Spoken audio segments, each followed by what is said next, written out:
บายดีทุกคนมื้อนี้หน่อยจะพาทุกคนมาแย่ไข่มดแดงอีกแล้วช่วงนี้เป็นฤดูของไข่มดแดงเด็กอะจะวนเวียนอยู่นี่แหละก่อนอื่นมดเฮาก็ต้องเอาคุมามัดใส่กับไม้ก่อนแล้วก็นี่เลยเป้าหมายของเฮาไข่มดแดงเป็นหั่งอยู่แบบนี้เลยอยู่แคมเรือนแล้วเฮาก็เอาคุที่ว่าเฮามัดใส่กับไม้หันน่ะแย่ไปเลยเฮ็ดแนวใดก็เฮ็ดให้ไข่มดหันน่ะตกใส่คุของเฮาให้ได้หลายที่สุดแย่ไปเลยอันนี้นะ บางคนก็ถ้าว่ามันอยู่บ่สูงหลายจะขึ้นไปตัดลงมาเลยก็ได้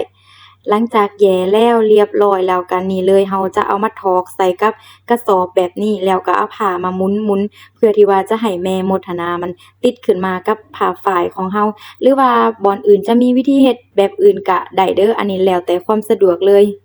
แล้วแม่มดก็จะติดขึ้นมาแล้วเราก็จะได้เป็นไข่มดแดงประมาณนี้เลยทุกคนมื้อนี้รู้สึกว่าไข่บ่ใหญ่ปานใดแต่ก็ได้หลายเติบเลยแหละอันนี้แม่นเป็นคลิปจากทางบ้านเด้อทุกคนช่วงนี้เนื่องจากว่าหน่อยติดภารกิจก็เลยว่าบ่ค่อยได้ถ่ายคลิปเลยก็จะมีคลิปที่ว่าอันพี่น้องส่งมาให้แดสินะก็แนวใดก็อดเบิ่งนำกันเด้อทุกคนอาจจะขาดวรรคขาดตอนไปก็ได้